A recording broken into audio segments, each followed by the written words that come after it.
Guys, so I hope you understood the portion of moment of inertia, right? And I hope you understood what the basic question of moment of inertia of different objects about their axis of different rotation if it changes, how the equation changes. So I hope you can by heart those equation also. It is very important, guys. Okay, so related to moment of inertia, we'll start with the topic to, which is radius of gyration. Radius of gyration. Now, this is not out of syllabus, it is there in your syllabus. Okay. Now, what do you mean by radius of gyration?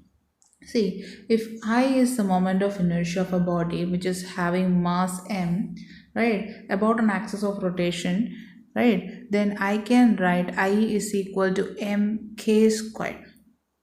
I hope you didn't understand. See, that means moment of inertia for any object is actually equal to what? M r squared into some constant term, right? In the case of ring, remember in the case of ring, when the axis of rotation was like this, that is in the case of ring, right? Even the axis of rotation was like this, right? Then this distance is what r, and I would write the moment of inertia is mr squared.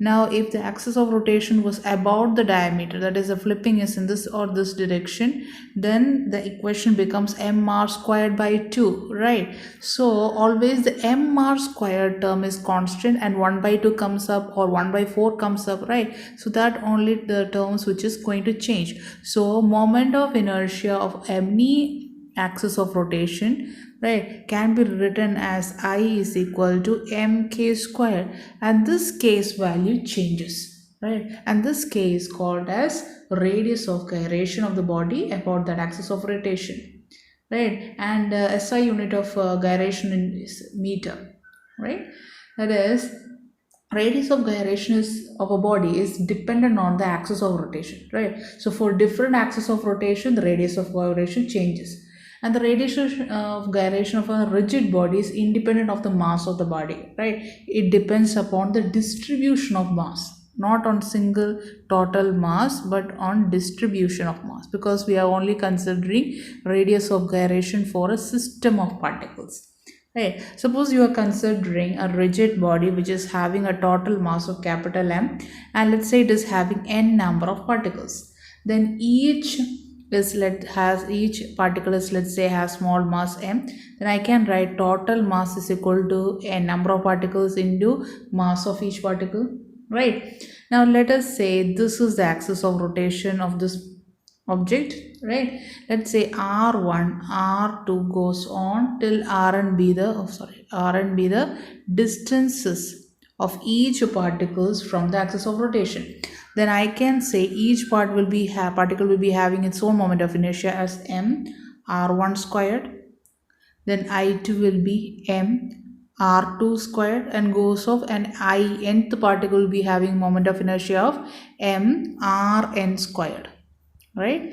M r n square, right? And the total moment of inertia will be given by I is equal to I1 plus I2 plus goes of In, or I can write M is constant, right? Each particle are having same mass, so r1 squared plus r2 squared goes on rn squared, right?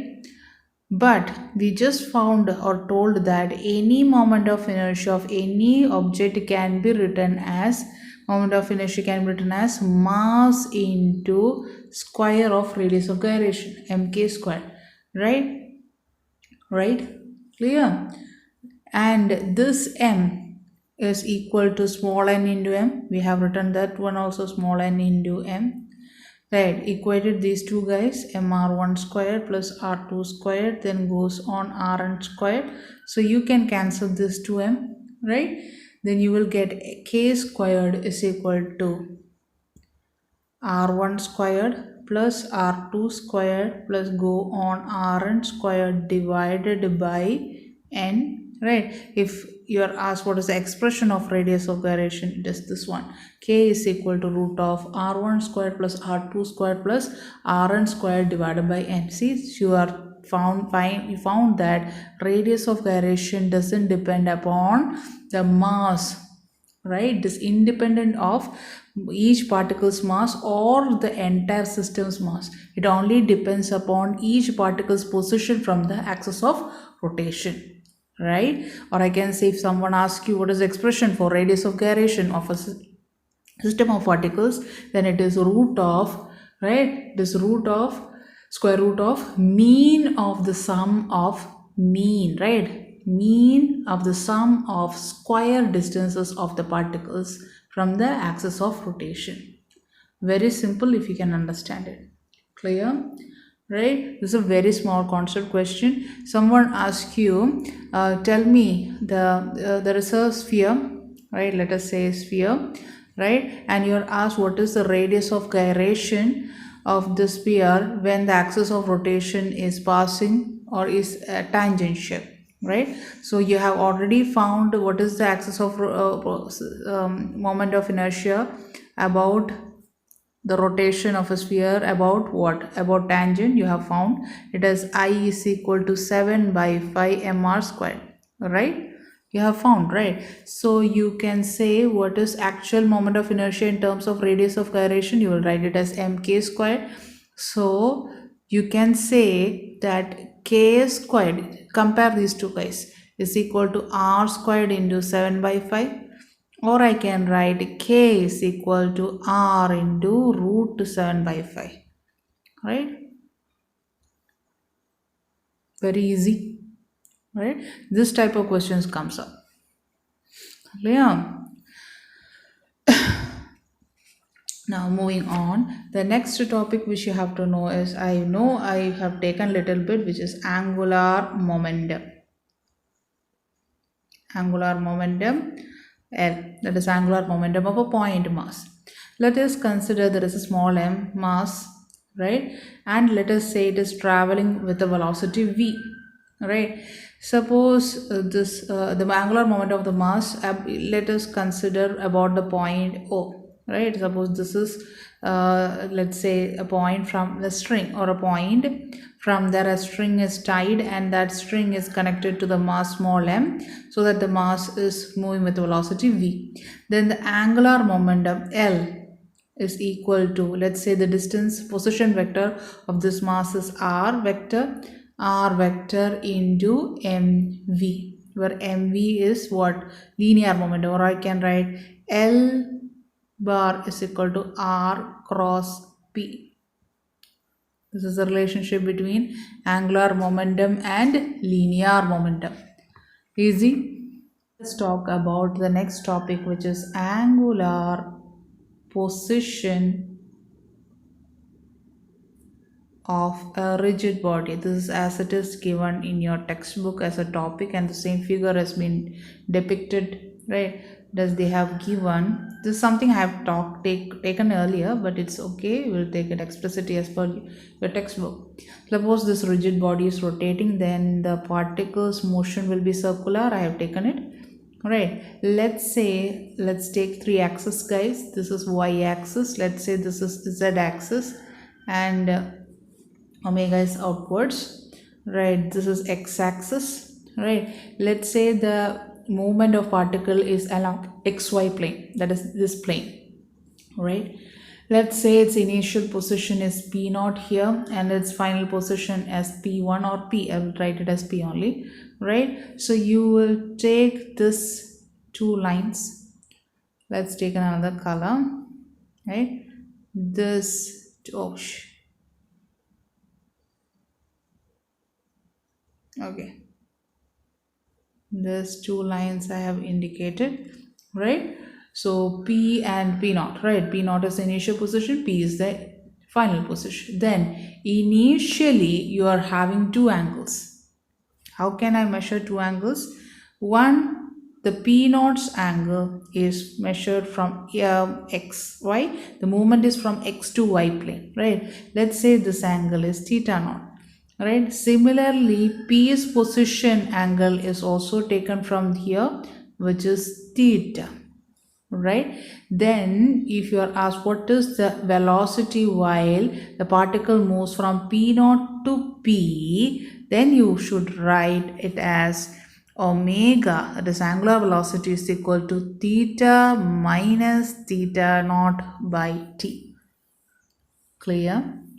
Theta is from here to here, that is the last position change, the initial position change, right? Theta minus theta naught by t. Someone asks you what is angular acceleration? It is change in angular velocity. You know this one, right? This is explicitly based on your textbook material. Clear? Right. Now someone asks you what is your angular, okay, or what is your dynamics? There was a branch of science which is asked is what is dynamics? It is a study of what? Cause of motion objects, how the motion has occurred. That's why torque, work done, etc. comes under the dynamics topic, right? And this way there is an analogy exactly in your textbook. It has been given as analogy between translation or linear motion and rotational motion. We have taken it, guys. When I am taking, you will understand, right? Make two columns. This is for translational motion and this is for rotational motion. In the case of translation motion, the displacement, right, is s, whereas in rotational motion it is angular displacement theta. In translation motion, the velocity is v. In the rotational motion, it is angular velocity. In translation of acceleration is a, whereas in the rotation it is angular acceleration alpha. Right, in the case of translation motion, mass, right, in place of mass it is moment of inertia. In the case of rotational motion, in the case of translation motion, the force is the quantity. In place of force it is torque. In the case of rotational motion, in the case of translation motion, work is equal to force into distance, right? Right, f into dx, where if the displacement is so small. Similarly, work done in the case of rotational motion, in place of fork I will write it as, in place of force I will write torque. In place of dx, that is linear displacement, I will write d theta. This is not taken, right? You can write it down, right? Similarly, kinetic energy in the case of translation motion is half mv squared, right? Whereas in the case of rotational motion it is half I omega squared. That I have taken. Write it down. Clear? In the case of translation motion, you are given that is power is equal to force into velocity. Similarly, in the case of rotational motion, power is equal to torque into omega, t omega, right? Doesn't look like omega, right? Tau omega, right? So this and all are the basic equations you have to understand. Clear? Now someone, I hope you understood the equation, guys. So as I said, this equation is analogous to this one, right? So and these two equations, this is something which you have not learned, that we are going to derive now. Okay, that is the relationship or the equation for torque and work done, not torque, work done, power, etc., and relationship between torque and angular acceleration. This and all we are going to depict now. So again, this is a derivation part, guys. Obviously you have to learn the problem section also. Now moving on, see, we are going to use the same figure. See, the rigid body, one particle's motion is depicted in this form. That is, it is undergoing circular motion when the rigid body is rotating about the angular velocity omega in this direction. And let's say this body is having a center at here, right? That is, see, this is a rigid body, the same rigid body I am drawing again. It is rotating like this, and we took a particle here, which is, right, means on this surface, let's say this is a particle, right? And the particle is rotating like this, right, in the circular motion, and that circular motion is having center C. Let's say O is the center of mass of this entire body. Okay, the same scenario, now we are going to draw it again, guys, because the derivation part is a little bit different. So let's say this is now C, that is the circular motion. I am not drawing the complete circular motion, we are only drawing an arc of that circular motion, right? Let's say this is the initial position and this is the final position of the particle, right? So this particle is moving in this direction, so the velocity will be it will be tangential. That much clear? Sorry. So I have drawn this one. This is the angular displacement of the particle, right? Let's say a force has been acted over here, F1, so because of which there is a velocity like this, right? Let's say the force and velocity, this one when I extend it, it will be in straight line, right? Let's say this angle is phi 1, all right? Let's say the center is here, no? O, right? Let's just draw or connect OP also, right? Okay, right? When I extend it, right, this angle, let's say, is alpha 1. So that from the figure itself, I can say alpha 1 and phi 1, when they add, they produce 90 degree. This much clear? Right. So F1 is the force which has acted on P, right? And the P part or the position has changed of the particle from P to P dash. This much clear? And there is an angular displacement here, right? Let's say the radius is R1 also. Clear? Now, work done by this force can be written as force into displacement. Let's say this is the displacement in linear section. So I will write it as force F1 into ds1. Let's say this displacement is ds1. Now, since it is dot product, I can write F1 ds1 cos phi 1. Right. Now from the picture itself, I had also told you phi 1 plus alpha 1 is equal to 90 degree. Right. So phi 1 can be written as a 90 minus alpha. Right. So let us substitute this value over here. So I can write dw, that is work done by that force, is equal to F1 ds1 cos 90 minus alpha, that is sine alpha 1. Right. Sine alpha 1. Right. Now this ds1, that is the arc length here, right? This arc length is angle into the radius, right? So I will write this radius is r1, right? So I will write here dw can be written as f1 into r d theta into sine alpha 1. Keep this as it is, right? This much clear. I hope you understood the angles, right? Clear? Right. Now the torque is produced, right? This force is causing a rotational motion, and rotational motion means obviously there has been a torque. So torque is actually equal to force into perpendicular distance. So the force is acting over here. So this force can be divided into two parts, right? This will be the vertical component and this will be horizontal component. Horizontal will be what? This is F1, now F1 cos, this angle is alpha 1, and the vertical component will be F1 sine alpha 1. Out of these two guys, which is causing the rotational motion? This one. So F1 sine alpha 1 into the perpendicular distance. Perpendicular distance is R1, right? So torque, when I write torque is equal to the force. Force I will take it as what? F1 sine alpha 1 into the perpendicular distance is R1. This much clear, right? Or I can write this is R1 now. So or I can just write it as, let's bring this R1 here. R1 F1 sine alpha 1. Now R1 F1 sine alpha 1, right? So these three terms I am going to replace with torque. Torque d theta, right? So you got the works equation. So if you are asked, compare it with the works equation in the linear motion or translation motion, it is dw is equal to f dot ds. F dot ds, same, no? So you got the expression for work. Clear? Right. Now same expression I'm going to divide it by dt, or we are going to differentiate it with respect to time. So it will be what? dw by dt.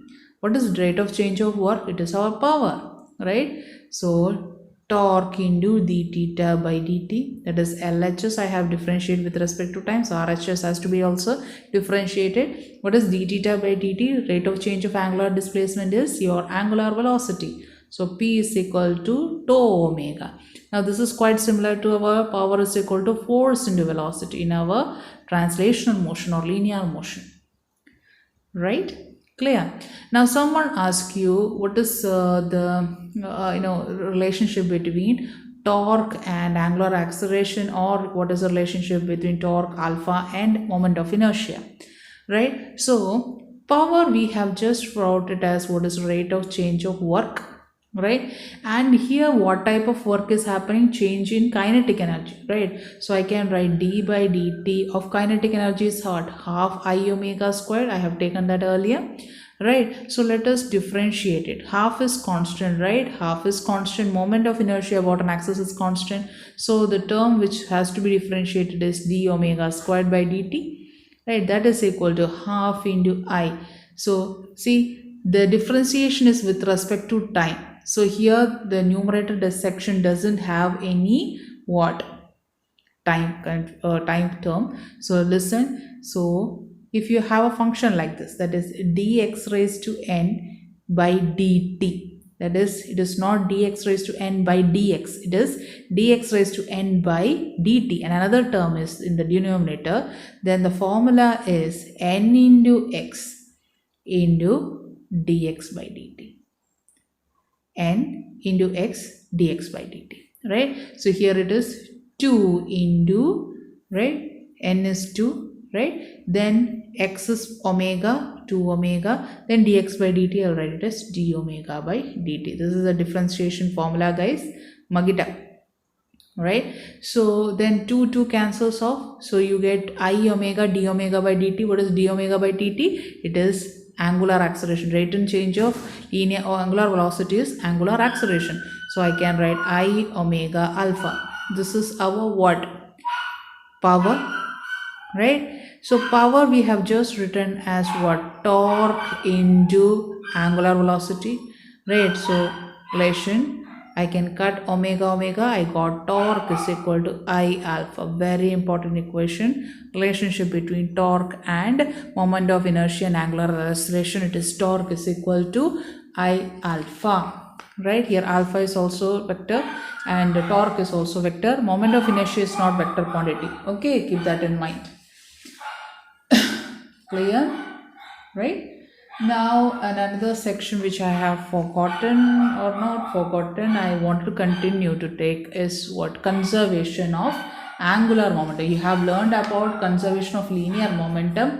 I'm sorry, my dog is barking like anything, don't know why, right? The topic which you now have is law of conservation of angular momentum, right? It is Newton's second law of rotation motion is dl by dt is equal to torque, that, and this torque is external also. I told you this is actually, someone asks you what is Newton's second law of rotation motion, then you have to write this one, because Newton's second law of translation motion is dp by dt is equal to force, right? So this is analogous to this one. That's why I told you you can write this equation as Newton's second law of rotation motion, right? So as per this equation, if the net torque on the, sorry, so I hope this much is understood, right? I just made my dog bark stop. Okay.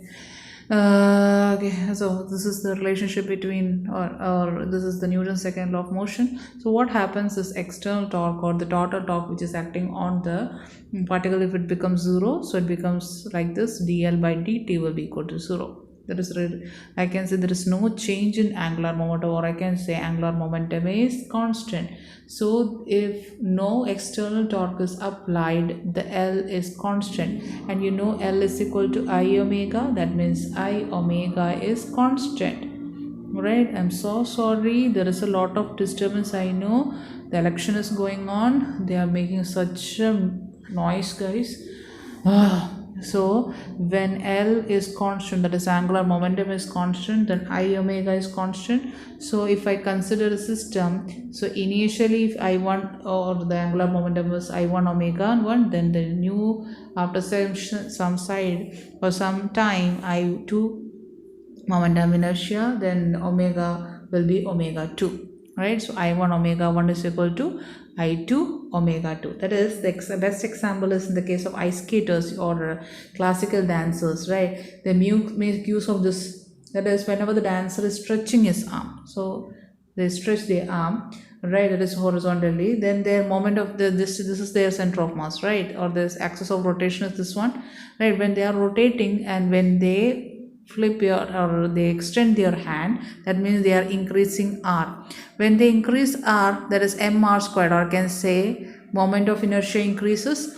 When moment of inertia increases, then the angular speed is reduced because I omega has to be constant, right? So when I increases, then omega has to decrease. So when they want to decrease the velocity, they stretch their hands. The same opposite happens, right? In the initial, suppose you would have seen the ice skaters, they will bring their hands very close to their chest when they want to increase the speed. That is, when they bring the hand towards the center of mass, that means the R reduces. R reduces means moment of inertia decreases. So moment of inertia, when this decreases, so omega will increase, the angular speed increases, right? So you would have seen this one if you have seen the games, right?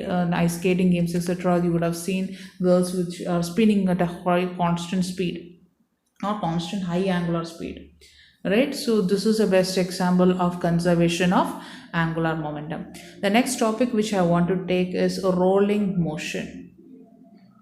Rolling motion. By this video I want to finish the entire topic of your textbook so that we can purely concentrate in the needs section later on, right? So someone asks you what is rolling motion. So this motion, rolling motion, actually which is taken in your chapter is rolling motion without sliding. Rolling motion without sliding. Now what do you mean by sliding? This is an object, this is a road. When this point of contact, right, its velocity is constant or the same point is in contact with this surface, no other point is in contact, right? This is a sliding motion. Again, I'm so sorry of the disturbance, guys. Don't know why, when they are going to stop. Right, this point is only in the physical contact with the surface, right? So this point only is having a velocity, the other particles are having velocities, but this section will be actually having sliding, or they are going to slide, right? This is sliding motion. Now see, when you consider a surface like this and you are having a ball, right? This ball, let's say this particle here, after it undergoes this type of motion, obviously there is a circular motion, right? So whereas this center will be having translation motion, that also I have taken, right? That is example of rolling, that this center particle will be having, or center of mass will be having translation motion, other particles will be having rotational motion. That much clear, right? So when would I say it is moving without sliding? That is, see, this particle which is at the edges, right, they move in this direction, tangential velocity they are going to have, right? So when they are moving in this section, continuing to move, right, by that time one rotation, if it is completed, the ball would have reached here. One rotation completed, the ball will be moved in this direction, right? So when the ball is rotating, when it is having both translation motion and rotational motion, right, you can see that the ball is gradually moving like this, right? It is not slipping, it is rotatory and moving, right? So there is no slipping, right? Sliding is not happening. It is, what is happening is purely a rolling motion, right? So you are going to deal with only a purely rolling motion, right? So if I consider a rolling motion without sliding, each particle, any surface I consider, it will be having actually two types of velocities. Let us say this is top particle, this is lower particle, and this is a centermost particle, which is center of mass, which will be having a center of mass particle will be having translation motion, right? This much clear?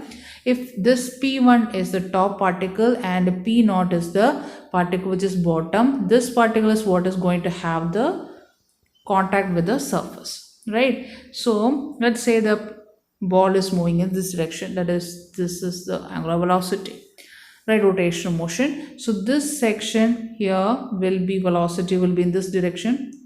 Let's say this is rotation VR, and let's say this velocity will be V1, right? This much clear, right? So each particle will be having, let us say the particle P0, that is this one, lower position. This P0 will be having actually two velocities. One is its own radial velocity, or I can say it is your linear velocity, or not linear, it is rotational velocity. So let's say it is having a rotational velocity VR, and just like the center of mass, right? The center of mass is having this cm, right? vcm is the center of mass velocity. That velocity is common for all the particles, but usually it is not taken because the rotation velocity is higher. So every particle in a rotational motion will have two velocities. One, because this particle, right, when I consider this particle as separate, distance. Okay, I don't know. This is sixth or seventh time I'm stopping the recording because of the disturbance.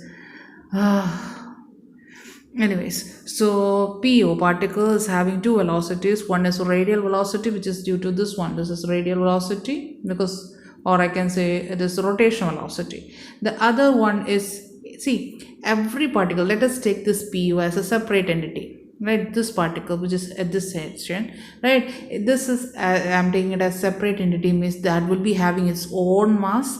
That mass will be also having its own center of mass, right, and that center of mass velocity will be same as that of the entire body center of mass, right. That's why PO, the particle, is also having center of mass vcm.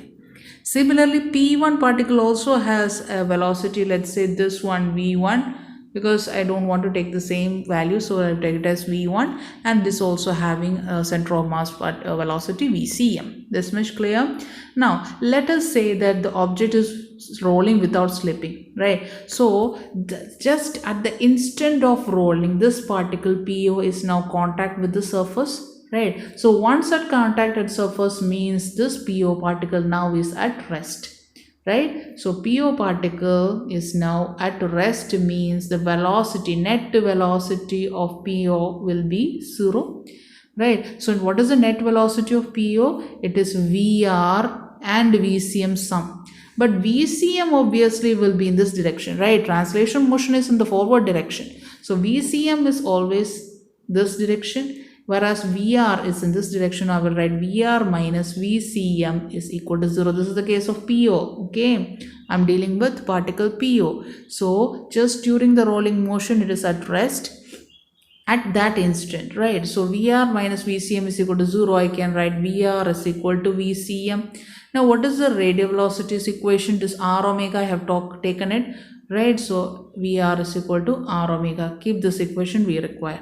So the particle during a rolling motion without slapping, the lowest particle will be having the velocity R omega. Now let us talk about the particle which is at the top, that is P1, right? That will be moving, this P1, this particle is moving with V1 in this direction and is also having center of mass. Both of them are in the same direction.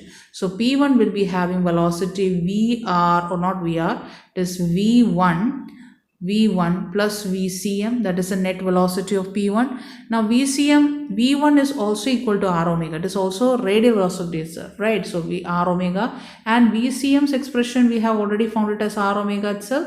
It is R omega, that is 2R omega. That is the velocity of the particle at the topmost position is 2R omega, whereas in the lower position it is R omega. So when you consider an object which is undergoing a rolling motion without sliding, the top particle will be having double the velocity as that of the lower particle. It has only R omega velocity, whereas the topmost particle will be having double the velocity. Keep that in mind. So when you consider a wheel which is rotating, the top velocity will be double the velocity of the particle which is at the lower position. Very important, right? Now the last topic of your curriculum in this chapter is kinetic energy for rolling motion. Kinetic energy for rolling motion, right? Clear? That is, see, the same section I'm going to take in the case of rolling motion, right? In the case of rolling motion, we have, after this one, I will take some more detail about some of the cases with the friction, etc. So, if you are asked what is the relationship between, if there is any relationship between sliding section or kinetic energy of sliding section, right? Velocity and acceleration of rolling bodies. Which is in the case of inclined plane, right? In those conditions, you have to use this criteria. I will write in your textbook, it is top little moment of inertia or kinetic energy section, but I will take in detail. Okay, so write the heading kinetic energy for rolling motion. right? So suppose there is a body mass which is having capital M mass, right? And it is having R, capital R as radius, and let's say it is having radius of gyration K. And it is rolling down an inclined plane like this, right? Let's say this is the mass, right? And let's say the plane is having length L, this is length L, and let's say its height is H, right? Now let the angle of inclination of this plane be theta, and the sliding velocity of this ball, let's say, is V, right? Clear? Right. So we know the kinetic energy of this object. It is undergoing a rolling motion without sliding, right? So total kinetic energy will be sum of translational motion plus kinetic energy of rolling motion or rotating motion, right? So it is having both rotational motion and translational motion. The translation motion is of that of center of mass, and the top particle and all the other particles are having rotational motion.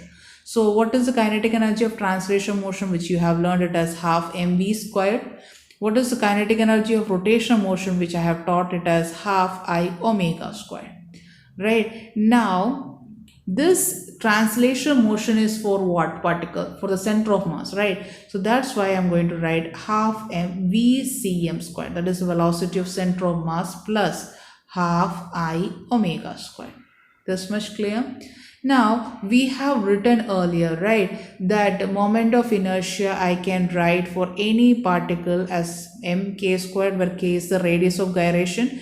Now I can write this I as like that also. That is kinetic energy now can be written as half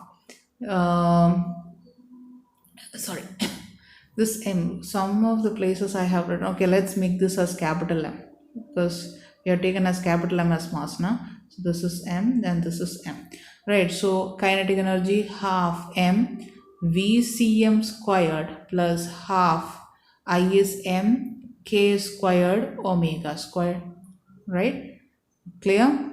Now this omega, right, we know omega is equal to, or okay, you can write it as v is equal to, like you would have written v is equal to omega r or r cross omega, right? So in the case of omega for the center of mass itself, you can write vcm is equal to omega into r, or I can write omega is equal to vcm by r, right? From this relation, it's very easy. So I'm going to substitute for omega here. I will write half m vcm squared plus half m k squared omega. I'm going to write it as vcm squared, omega squared, right, divided by r squared, right? Can I take some terms common? I can remove half m and vcm squared as common. So half m vcm squared as common, 1 plus, right? And then there is only a k squared pending, and there is an r squared. So this is the equation for kinetic energy of a particle which is undergoing a rotational motion in an inclined plane, right? So kinetic energy for rotational motion, write it like this. Why I'm not writing for or explicitly writing inclined plane, etc.? See, here nothing has been related about L. There is nothing in this equation related to L or H or theta. So this equation can be either used for an inclined plane or any object which is undergoing a rolling motion. So kinetic energy of rolling motion is equal to half m vcm squared into 1 plus k squared by r squared. Clear? Right. Now the equations which are not there in your textbook. By this topic, your entire textbook section is completed. From here, this is neat topic, neat equations which I am going to deal now.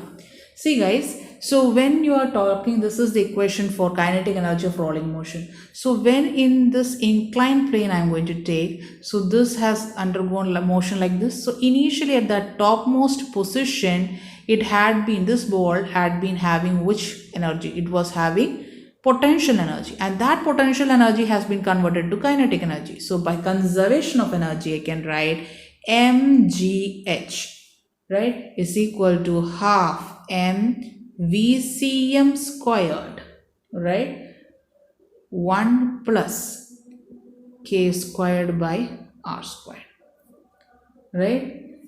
Clear? So m can be cancelled, right? And you can bring the sum of the terms in the third section, or I can write this VCM is equal to root 2gh divided by 1 plus k squared by r squared. You will get the equation for the velocity of particle at the edges.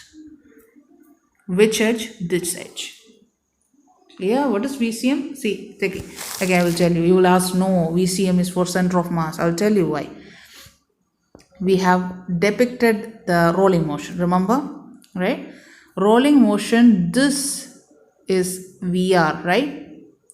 And VR we actually found is equal to VCM itself. Remember, during the rolling motion without sliding, this is equal to VCM, and we talked it as R omega. And I told you at the topmost it will be 2R omega. Remember? So VCM, or I can say radial velocity or rotational velocity, is actually equal to VCM itself. VR is equal to VCM at this position. So if you are writing this as VCM or VR, it is same, right? That is rotational velocity. VR is equal to root 2gh divided by 1 plus k squared by r squared. Because we have already learned that a particle at the lowest position during rolling motion will have the same velocity as that of the center of mass. So if you got the expression for center of mass, it is the same as that of the rotational velocity, which is VR is equal to root 2gh divided by 1 plus k squared by r squared. Clear? Can you mark up the equation? The equation is only required during NEET examination. Now, sometimes you will not be given k squared as it is, or r squared cannot be given as it is, right? So, I am giving you another formula. That is VR is equal to root 2gh, right? Plus, what is, I am going to multiply m here and m denominator. Mk squared divided by mr squared. What is mk squared? That is moment of inertia divided by mr squared. So there is another equation for rotational velocity, right? That is sliding velocity. You can say it as rotational velocity or sliding velocity of the ball which is reaching the bottom. Clear?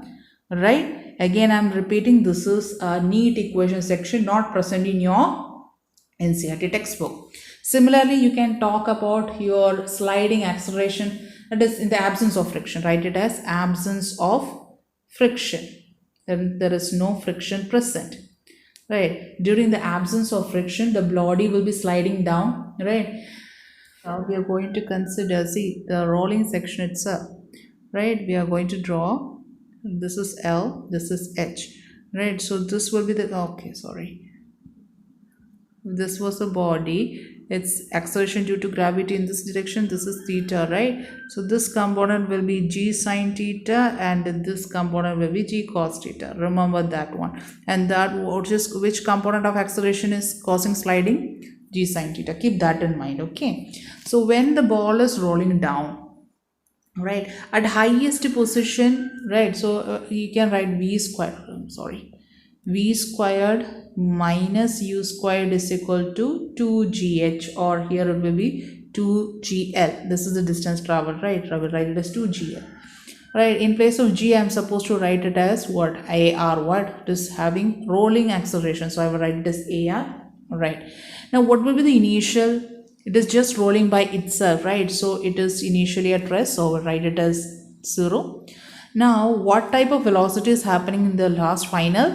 It is rotational velocity. I will write it as R, or it is sliding velocity VR, right? So I can write this expression where AR is the acceleration of rolling body and VR is the sliding velocity on reaching the bottom, right? So VR squared is equal to 2AR. What can I write about L? See, H by L is equal to sine theta. Or I can write L is equal to H by sine theta. Right? Clear? Right. Now we have already found the expression for VR squared. right? Or VR hyperrightedness, so it is root 2gh divided by 1 plus k squared by r squared, so root, so I can write it here as 2gh. This root goes off, 1 plus k squared by r squared is equal to 2 ar h by sine theta, right? Can I cut h and 2 can be cancelled out? You can get an expression for ar as what?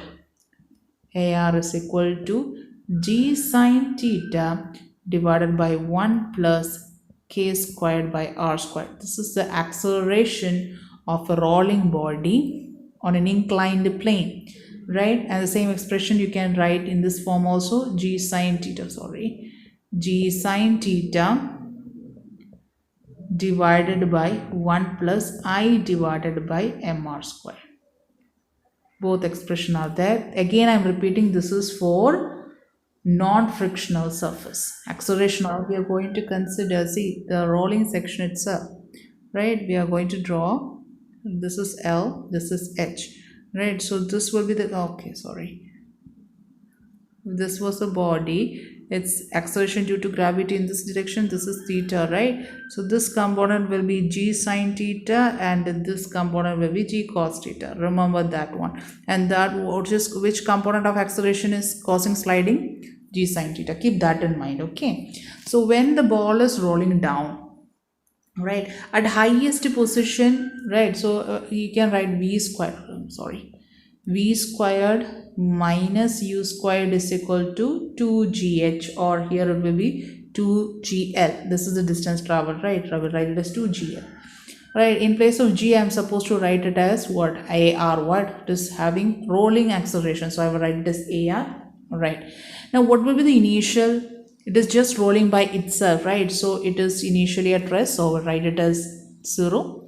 Now what type of velocity is happening in the last final? It is rotational velocity, I will write it as R, or it is sliding velocity VR, right? So I can write this expression where AR is the acceleration of rolling body and VR is the sliding velocity on reaching the bottom, right? So VR squared is equal to 2AR. What can I write about L? See, H by L is equal to sine theta, or I can write L is equal to H by sine theta, right? Clear? Right. Now we have already found the expression for VR squared, right? Or VR hyperrightedness, so it is root 2gh divided by 1 plus k squared by r squared, so root, so I can write it here as 2gh. This root goes off, 1 plus k squared by r squared is equal to 2 ar h by sine theta, right? Can I cut h and 2 can be cancelled out? You can get an expression for AR as what? AR is equal to g sine theta divided by 1 plus k squared by r squared. This is the acceleration of a rolling body on an inclined plane, right? And the same expression you can write in this form also, g sine theta, g sine theta divided by 1 plus I divided by mr square. Both expression are there. Again, I am repeating, this is for non-frictional surface. Acceleration of rolling body in a non-frictional surface. So the next question comes from your side, that what happens if the friction is there? So that is, this is the inclined plane. This is theta, so this is the object, right? So the body is moving in this direction, means the friction will be in this direction, right? Right, so this is mg cos theta, right? And this is mg sin theta, remember? And there was normal here, right? Then comes from if there happens to be friction, right? So what can I write? So there is only one equation you have to by heart in the case of a frictional surface, which is coefficient of friction mu s, right, is equal to tan theta divided by 1 plus r squared by k squared. Mark up this equation. No need to by heart the derivation because it doesn't make sense for you, right? Just by heart, this is the condition when there is a rolling happening, body is rolling without slipping in the case of frictional force. If there is a presence of frictional force, you just write the equation. Clear? Now, another topic which I had to fill out was connected bodies, right? Connected bodies, again, it is a neat topic, guys. Connected bodies means the fixed pulley that is free to rotate about its axis if the string is passing over it, that is, does not slip. See, this and all are the continuation of the section which have been taught to you guys earlier. That is, see, if you are having, okay, let's draw the diagram like this.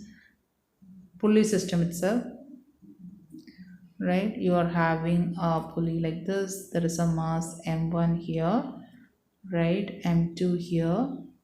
Let's say m1 is greater than m2 and this rolling section is having moment of inertia I. Let's say this is having radius r, right? Right? This is section, we are going to consider two tension will be there. Let's say this is T1 and this will be T2, right? So this will be having T1 plus T2, have taught it, right? Clear? Right? This will be having M1G and this will be having M2G. Alright, so I remember we would have taken this as acceleration A and this will be having acceleration A. This is having m1 is greater, right? So the acceleration will be downward, this will be acceleration will be upward direction, and used to take the equation, right? So write down the equation for acceleration, guys. Both are having same acceleration, so A is equal to m, you need not by heart the derivation, it is very easy, m1 minus m2, same as out of the previous, there is only a single term extra, m1 minus m2 into g divided by m1 plus m2, then there is an extra term, this plus I by r square, right? Let me bring this section again here. Acceleration of the system A is equal to m1 minus m2 g divided by m1 plus m2 minus I by r squared, where I by r squared is of this, guys, acceleration, right? Clear? If you want, we can go for the derivation, but I don't think it is required. See, the above analysis we are valid only if the pulley is not smooth, that is, there is friction, so that these two tension are not equal, right? And the string is not slipping, right? Clear?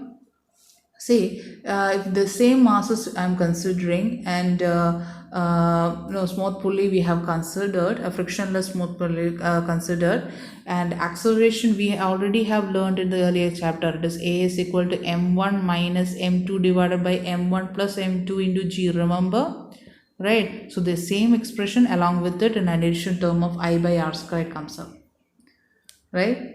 Clear? Right? So I hope this much is clear. Right, simple. Suppose this, there is another scenario. So there is the same pulley system and there is a block like this, and let's say angular acceleration is alpha, this is having radius r, and there is a tension like this, there is an acceleration A, let's say the ball is, or the mass is m. So how would you write for the equation? One term goes off, right? So the acceleration will be m1 minus m2, there is only one, and there is g divided by m1 plus m2, then one mass goes off, m plus I by r squared. Simple. You just have to by heart the equation. See, very easy, right? So this and all, again I'm repeating, a neat equation, not required for your textbook or your school examination point of view. Clear? So suppose there is a question like this, guys. See, a flywheel is rotating about an axis through its center at 12 rotations per second, right? Find the value of torque which is necessary to act for 8 seconds, right? You're asked what is the torque must be, so that within 8 seconds you can bring that wheel to rest, and you're given the moment of inertia of that wheel as 24 by pi kilogram meter square. If you're asked what would you do, that is, the wheel is rotating by a velocity of 12 meter per seconds.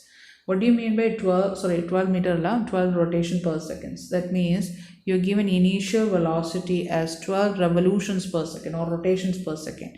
So you have to understand the scenario, guys.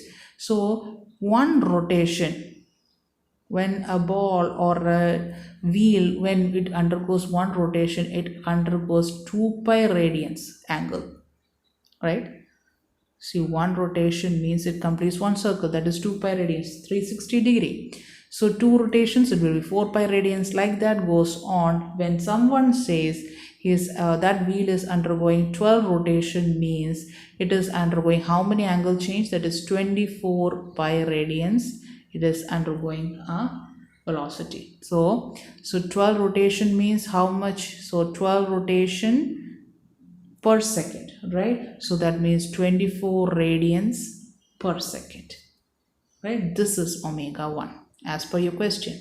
And you're told that the wheel has to be brought to rest, means omega 2 becomes 0. So what will be, and within how much seconds it has to be brought to 0? Within 8 seconds. So you know alpha, that is angular acceleration, is d omega by dt, or omega 2 or omega 1, this difference between the angular velocities, which is 24 minus 0, I can write it as 24, and time is 8. Oh sorry, there is a pi now, I missed out the pi.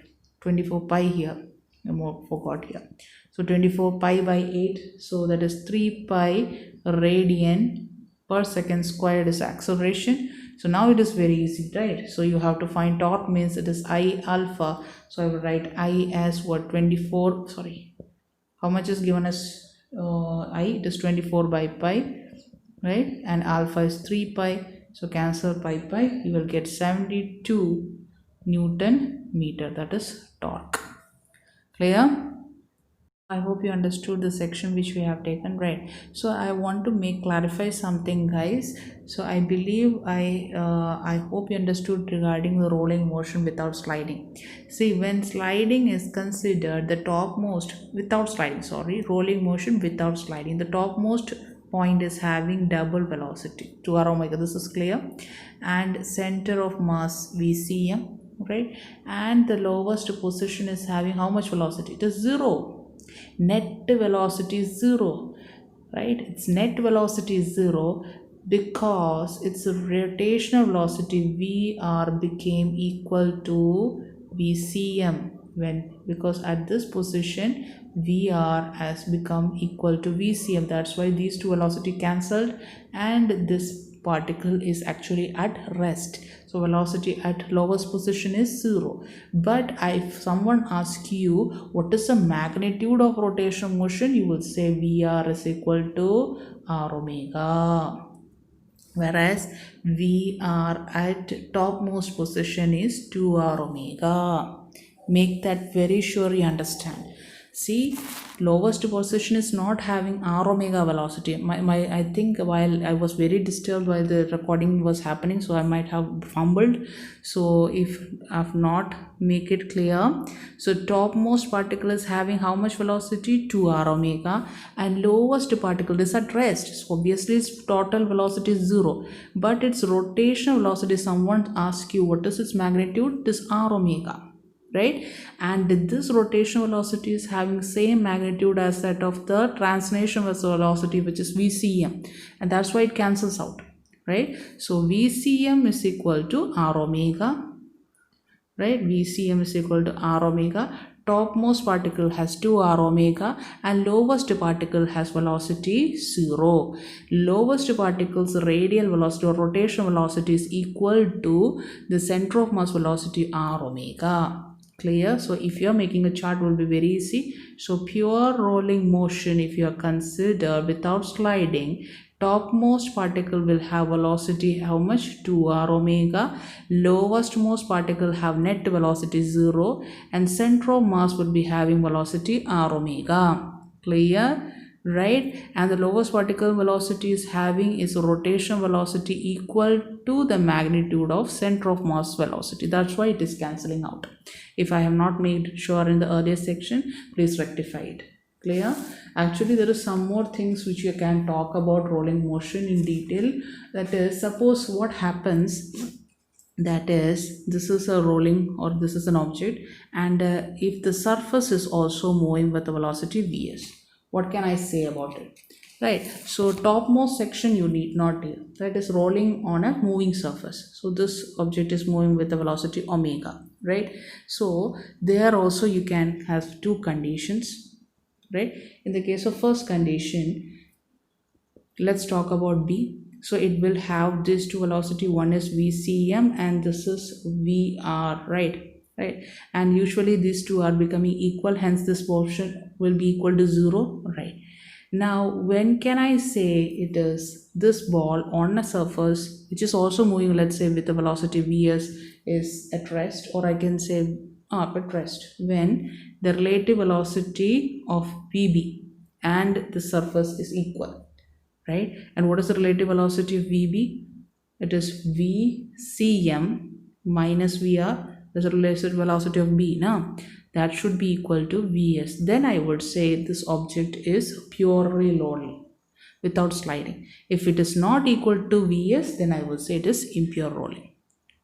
Keep that in mind. See, this is just relax, think it as a truck and you are having a bucket on it, and the bucket is also moving with the velocity, right? And it is moving well, or this if I consider this truck, let's say it is moving with velocity with 30 meter per second forward direction.